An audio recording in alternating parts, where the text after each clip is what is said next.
Alright,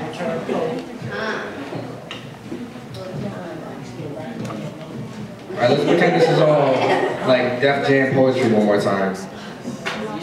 I don't want no snaps at all. It's not what's gonna happen. Alright. How do I define this poem?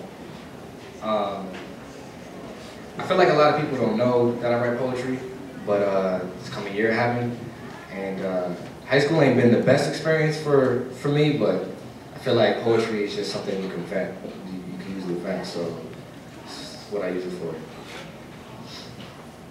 So I got to thinking one day, I'll write a poem about it. So this is called At the End of the Day. Yo, at the end of the day, who remembers the sunrise or when it sets? Who remembers the sunshine? Cause I bet that these low lumps of dull lines that branch unfamiliarly like bloodlines in your memory just combine till you forget. And in any sense, all sense of time turns every sense blind to any sensation that we might find in our lifespan, which travels through our life's spine. Snapshots taken as life slides, then switches into different stages and stations of life that they not looking at or listen into. I know you see me, you say you feel me, but are you listening? Because at the end of the day, they hear, but they just not listening.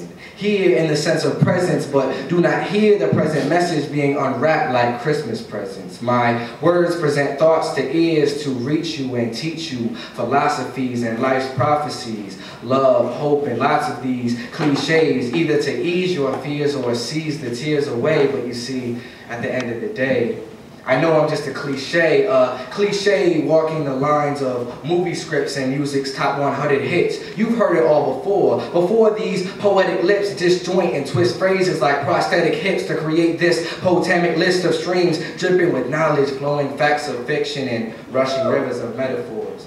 So before I open my mouth, you know I can speak.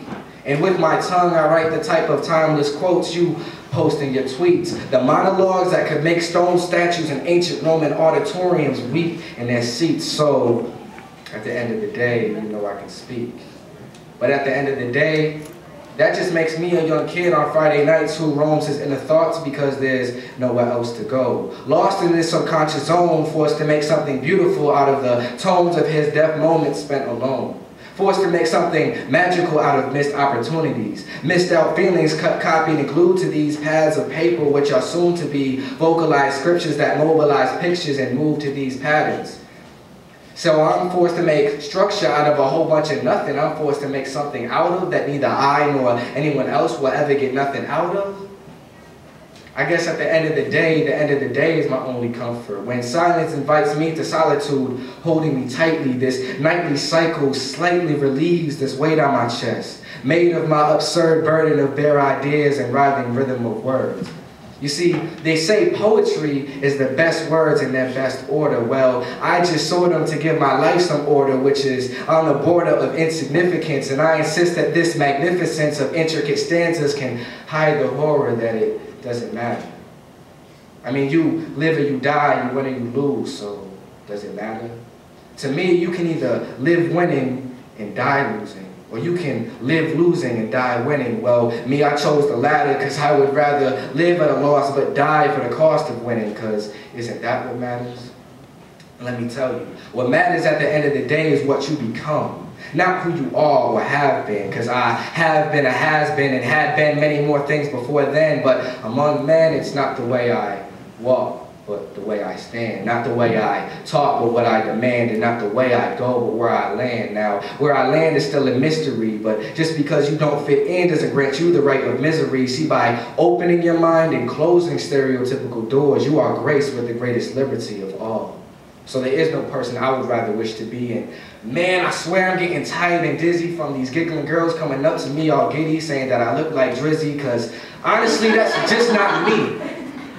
And though they miscalculated their similarity, there is one point of this rapper that does get me, because I remember back in the day, he was whipping that drop-top Lexus, and just like me, he was that young kid worried that he won't ever be accepted. But now I could care less about acceptance, because I'm a young black man getting letters of acceptance with a scholarship not to mention. So I just accepted just accepted I won't be respected by your crew or your view of the world saying this is what I gotta do, because who said I had to be respected by all of you? At the end of the day, I just accepted that no matter what's expected, I'm just destined to exceed. And all the reasons that I wasn't accepted is what got me to succeed. Let me say that one more time. See, at the end of the day, I accepted no matter what's expected, I'm destined to exceed. And every reason I wasn't accepted is what got me to succeed. So at the end of the day, the sun sets, but I shine because I'm blessed. All work and no rest. No dreams means no stress, and no anger means no change. Now, they say that at the end of the day, this world needs changing to it. And I'm not saying I'm the best to do it, but my teachers say that I guess I'm the one that's up next to do it.